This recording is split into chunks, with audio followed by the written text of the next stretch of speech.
মা মারা যাবার কিছুদিন পরে মায়ের ঘর পরিষ্কার করতে গিয়ে মায়ের হাতের লেখা একটা চিঠি পায় তার ছেলে। চিঠিতে লেখা আছে, খোকা, এই চিঠি যখন তোর হাতে পড়বে তখন আমি তোর থেকে অনেক দূরে চলে যাব, যেখান থেকে কেউ কোনোদিন ফিরে আসে না। খোকা, তোর অনেক কথা মনে নেই, তাই এই চিঠিতে লিখে গেলাম তোর মনে না থাকা সেই কথাগুলি। তুই যখন ছোট ছিলি একবার তোর প্রচণ্ড জ্বর এসেছিল।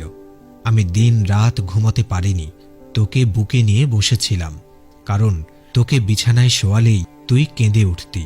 তোর বাবা আমাকে বলেছিল তোকে শুইয়ে রাখতে, কিন্তু আমি পারিনি তোর বাবার কথা রাখতে। সেজন্য আমাকে তোর বাবা অনেক গালমন্দও করেছিল। তোকে যখন রাতে বিছানায় শোয়াতাম তুই প্রস্রাব করে বিছানা ভিজিয়ে ফেলতে, তখন আমি তোকে শুকনো জায়গায় শোয়াতাম আর আমি সেই ভেজা বিছানায় শুয়ে থাকতাম। তোর বাবা যখন মারা গেল তখন অনেক কষ্টে আমাকে এই সংসারটা চালাতে হয়েছে। একটা ডিম ভেজে দুটুকরো করে তোকে দুবেলা দিতাম। এমনও দিন গেছে শুধু লবণ দিয়ে খেয়ে উঠেছি আমি, তোকে বুঝতেও দিইনি আমি। একদিন রান্না করার মতো কোনো চাল ছিল না আমার কাছে, তখন কোনো উপায় না পেয়ে এক বাড়িতে কাজ করে কিছু চাল এনে ভাত রেঁধে খাইয়েছিলাম তোকে। হয়তো তুই ভুলে গেছিস, যখন তোর এসএসসি পরীক্ষার ফি দিতে পারছিলাম না তখন তোর বাবার দেয়া নাকফুলটা বিক্রি করে দিয়েছিলাম। আরও অনেক কথা আছে যা লিখতে গেলে হয়তো খাতাটা শেষ হয়ে যাবে, কিন্তু লেখা শেষ হবে না। ভাবছিস এত কথা তোকে কেন লিখে গেলাম? খোকা, তুই যখন বড় হলি একটা ভালো চাকরি পেলি, কিছুদিন পর বিয়েও করলি, আমি তোদের নিয়ে ভালোই ছিলাম। একদিন ঘর থেকে কিছু টাকা চুরি হলো। সেদিন তুই আমাকে জিজ্ঞেস করেছিলি আমি তোর টাকার ব্যাপারে কিছু জানি কিনা। তুই আমাকে সরাসরি কিছু না বললেও আমি বুঝতে পেরেছিলাম তুই আমাকে চোর ভেবেছিলি। কিছুদিন পর আমাকে চোরের অপবাদ নিয়েই সে ঘর ছেড়ে চলে আসতে হলো। খোকা, আমার সেই ঘরটিতে থাকতে অনেক ভয় করত, কারণ সেই ঘরটা তোর থেকে অনেক দূরে ছিল। তোকে একদিন বলেছিলাম আমার একা একা থাকতে ভয় লাগে। তুই বলেছিলি মরণ আসলে কোন জায়গায় আসবে, তখন কোথায় থাকবে, একাই তো থাকতে হবে। একদিন আমার হাঁটুর ব্যথাটা অনেক বেড়ে গেল। তোকে বলেছিলাম খোকা, আমাকে ওষুধ কিনে দে। তুই বলেছিলি এই বয়সে ওসব ওষুধ খাওয়া লাগে না, এমনি এমনি ঠিক হয়ে যাবে। আমি তখন বিছানা থেকে উঠতে পারতাম না, শরীরে ফোসকা পড়ে গিয়েছিল, পচা গন্ধ আসত। কতদিন যে গোসল করিনি ঠিক বলতে পারবো না। খোকা, তোর ঘরটা ছিল আমার ঘরের থেকে বেশ খানিকটা দূরে।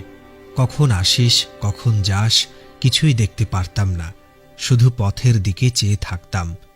খোকা, তুই যখন ছোট ছিলি আমি খেতে বসলে তোকে কোলে নিয়ে খেতে বসতাম, তখন তুই আমার কোলে পায়খানা করে দিতিস। আমি তোর পায়খানা সরিয়ে নিয়ে খেয়ে উঠতাম। একটি বারের জন্যও এতটুকু ঘৃণাবোধ আমার হয়নি, কিন্তু তুই যখন আমার কাছে আসতি তখন নাকে রুমাল দিয়ে আসতি। কেন রে খোকা? আমার শরীর থেকে পচা গন্ধ আসত বলে? এক কাপড়ে আমাকে কত মাস যে থাকতে হয়েছে তার হিসেব আমি তোকে বলতে পারবো না। তুই যখন অনেক দিন পর আমাকে দেখতে এলি আমার খুব ইচ্ছে হয়েছিল তোকে বুকে জড়িয়ে ধরি, কিন্তু খোকা পারিনি তোকে বুকে জড়িয়ে ধরতে, কারণ আমার শরীরে তো অনেক ময়লা।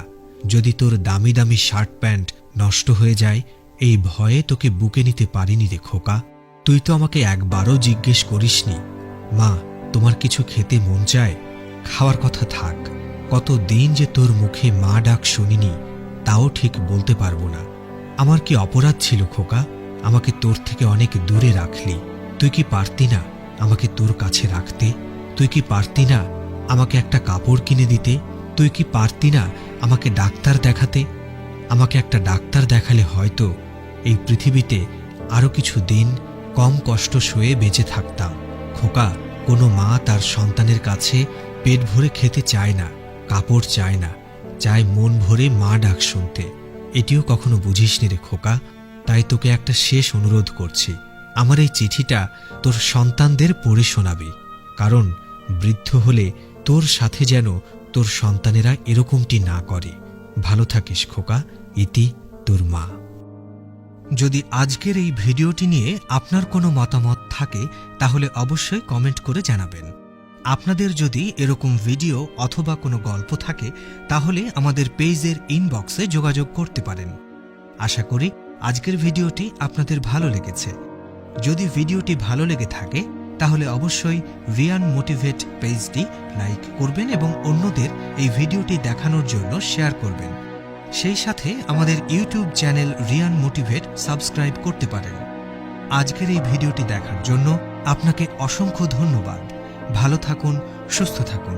ধন্যবাদ সবাইকে।